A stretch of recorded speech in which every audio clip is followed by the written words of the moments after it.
প্ৰবঞ্চনাৰ গোচৰত ঋষিৰাজ বৰকটকী গ্ৰেপ্তাৰ আৰক্ষীৰ ৩৪ কোটি টকাৰ জালিয়াতিৰ অভিযোগত ধৃত ঋষিৰাজক গ্ৰেপ্তাৰ কৰা হৈছে। অৰুণাচলৰ ব্যৱসায়ী ৰাজেশ আগৰৱালৰ অভিযোগৰ ভিত্তিত গ্ৰেপ্তাৰ ঋষিৰাজ বৰকটকীৰ পৰা ইতিমধ্যে ১.৫ কোটি টকীয়া এখন গাড়ী জব্দ কৰা হৈছে। ঋষিৰাজ বৰকটকীক ১০ দিনৰ আৰক্ষী জিম্মালৈ প্ৰেৰণ কৰা হৈছে। ৫টাকৈ মোবাইল ফোনো জব্দ কৰিছে ঋষিৰাজ বৰকটকীৰ পৰা। ইথানল প্ৰকল্পত বিনিয়োগৰ নামত প্ৰবঞ্চনাৰ অভিযোগ। মুখ্যমন্ত্ৰী ডক্টৰ হিমন্ত বিশ্ব শৰ্মাৰ নাম লৈ প্ৰবঞ্চনা কৰিছিল। কোটি কোটি টকাৰ কেলেংকাৰীৰ অভিযোগ ঋষিৰাজৰ বিৰুদ্ধে আৰু সেই জালিয়াতি কাণ্ডৰ নতুন তথ্য উদ্ধাৰত এতিয়া আৰক্ষী দল ব্যস্ত হৈ পৰিছে।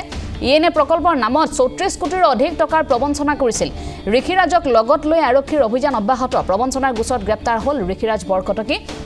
আৰু অৰুণাচলৰ গুৱাহাটীৰ পৰা অৰুণাচলৰ নাহৰলগুন আৰক্ষীয়ে ইতিমধ্যে গ্ৰেপ্তাৰ কৰিছে ঋষিৰাজক। এগৰাকী ঋষিৰাজ বৰকটকীৰ প্ৰতিষ্ঠিত এগৰাকী ব্যৱসায়ী আছিল। এইগৰাকী ঋষিৰাজ বৰকটকীয়ে প্ৰায় ৩৪ কোটি টকাৰ জালিয়াতি কৰাৰ অভিযোগ আছে। আনকি মুখ্যমন্ত্ৰী ডক্টৰ হিমন্ত বিশ্ব শৰ্মাৰ নাম লৈ প্ৰবঞ্চনা কৰিছিল। ইথানল প্ৰকল্পত বিনিয়োগ কৰাৰ নামেৰে তেওঁ জালিয়াতি কৰিছিল। প্ৰায় ৩৪ কোটি টকাৰ জালিয়াতিৰ তথ্য আৰক্ষীয়ে সেইখিনি তথ্য ইতিমধ্যে লাভ কৰিছে। লগত ঋষিৰাজক লগত লৈ আৰক্ষীৰ অভিযান প্ৰক্ৰিয়া অব্যাহত। সচলৰ ত্ৰিবেণী পথত যুৱতীৰ মৃতদেহ উদ্ধাৰ। ভাড়াঘৰত উদ্ধাৰ পাৰুলমণি পেগু নামৰ যুৱতীগৰাকীৰ মৃতদেহ। ত্ৰিবেণী পথৰ হাউচ নম্বৰ ৭ত ভাড়াতীয়া হিচাপে আছিল ঢকুৱাখানাৰ যুৱতীগৰাকী। মৃত যুৱতীগৰাকী কৰ্মৰত আছিল গুৱাহাটীৰ এটা বীমা কোম্পানীত। সোমবাৰে পুৱাৰ ভাগৰ পৰা নামঘৰৰ দুৱাৰ খোলা নাছিল, ভাড়াঘৰৰ দুৱাৰ খোলা নাছিল যুৱতীগৰাকীয়ে। সহকৰ্মীৰ উপস্থিতিতহে দুৱাৰ খুলি দিছিল। সহকৰ্মীৰ উপস্থিতিত আচলতে গোটেই কথাখিনি পোহৰলৈ আহে। দীৰ্ঘদিনৰ পৰা মানসিক অশান্তিত ভুগি আছিল যুৱতীগৰাকী। তেনেধৰণৰ কিছু তথ্য পোহৰলৈ আহিছে। ঘটনাস্থলীত দিছপুৰ আৰক্ষী উপস্থিত হৈ আৰম্ভ কৰিছে তদন্ত প্ৰক্ৰিয়া।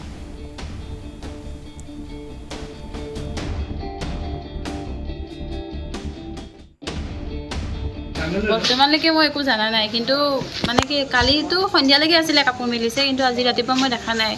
মইতো ৰাতিপুৱা অফিচত যাওঁ ন 9:30ত। আজি ৰাতিপুৱা বতৰ ভালো নাছিলে, চ' আহি পেলাই যে তাহাঁতৰ কোনোবা মাহীয়েকৰ ল'ৰা এজন আহিছে, আহি পেলাই তেতিয়াহে গম পালোঁ যে দৰ্জা খোলা নাই।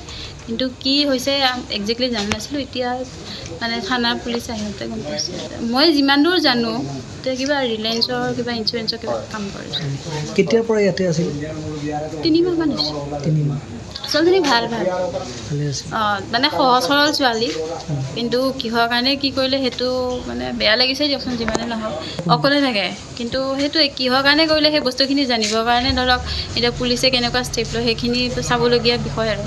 আৰু ফোন চোনবিলাক চিজ কৰিলে গম পোৱা যাব। মানে এইটোতো ধৰকচোন কিবাটোতো আছে ইণ্টাৰনেল ন। আমাক ফোন কৰিলে, আমাৰ তেওঁৰ কোনোবাই ৰিলেটিভ মানুহে ফোন কৰিলে যে এনেকুৱা আজিৰ দিনৰ ৰাতিপুৱা ভাগৰ পৰা তেওঁ দৰ্জাটো খোলা নাই আৰু ফোনটো ৰিচিভ কৰা নাই। তেতিয়া আমাক লগে লগে ফোন কৰিলে। আমি সকলোৱে গ'লোঁ। আহি পেলাই লগে লগে আমি পুলিচক জনালোঁ। পুলিচক হতুৱাই পেলাই আমি দৰ্জাখিনি খুলিলোঁ। খুলি পেলাই আমি চালোঁ যে ছোৱালীজনী চিপ লৈ আছে, ৰছীটো বান্ধিছে আৰু মানে দৰ্জা দি খিৰিকীত বান্ধি পেলাই তেওঁ গ্ৰিলত বান্ধি পেলাই ছোৱালীজনী ওলমি আছে। ইয়াত থকাটো একজেক্টলি মই ইমান নাজানো, কিন্তু 2-3 মাহ ধৰি আছে চাগে। নিশ্চয় মালিকক সুধিলে গম পাওঁ। আমি বিশেষ সূত্ৰে গম পালোঁ কি ছোৱালীজনী ইয়াতে প্ৰাইভেট ছেক্টৰত কাম কৰি আছিলে। তাৰপিছত কাম কৰি থকাৰ অৱস্থাত চাগে আমি জনাবোধত তাৰ এজন ভালপোৱা এজন মতা মানুহ আছিলে বুলি কৈছে। বেংগলী মানে বিবাহিত বুলি ক'লে একচুৱেলি। তেখেতে যোনে আমি ফটোটো পাইছোঁ, কালেক্ট কৰিছোঁ আমি, তেওঁৰ ফেমিলি আছে, ল'ৰা ছোৱালী আছে। 50 বছৰ উৰ্ধৰ হ'ব চাগে সম্ভৱ। তাৰপিছত এই ছোৱালীজনী চাগে ফটোটো তেওঁ মানে যাক ভাল পাইছিলে সেই ফটোটো দেখা পাইছে, গোটেই ফেমিলি উইথ দেখা পাইছে। তাৰ কাৰণে চাগে তেনেকুৱা ঘটনা হৈছে বুলি সন্দেহ কৰি লৈছোঁ। মেণ্টেলি টেনশ্যন হ'ব পাৰে বা বিভিন্ন কাৰণে হ'ব পাৰে বা হাৰেছমেণ্টো হ'ব পাৰে। আৰু সেইটো আমি ভাবিছোঁ পৰিকল্পিতও হত্যা হ'ব পাৰে, যিহেতু আমি দৰ্জাখন খুলি থাকোঁতে দৰ্জাখন খোল খাই আছিল অলৰেডি। মানে একেবাৰে খোল খাই থকা নাই, খুব মানে ক্লিকটো মানে যোনটো দৰ্জাৰ হেৰিটো কমকৈ লাগি আছিল। গতিকে আমি সন্দেহ কৰিছোঁ হয়তো তাক মাৰ্ডাৰ কৰি পেলাই হয়তো সেইটো তেনেকুৱা ধৰণৰ ৰূপ দেখাবলৈ চেষ্টা কৰিছে নেকি, সেইটো আমি গতিকে আমি দাবী জনাইছোঁ আমাৰ মিচিং TMPK আৰু MMK গুৱাহাটী চিটি কমিটিৰ তৰফৰ পৰা। আমাৰ সকলো ইয়াত আঞ্চলিক কমিটিও আছে। গতিকে আমি পুলিচ প্ৰশাসনক আৰু দাবী জনাইছোঁ যে যাতে নেকি এইটো খুব সুন্দৰকৈ তদন্ত কৰি এইটো উচিত ন্যায়টো আমাক লাগিব।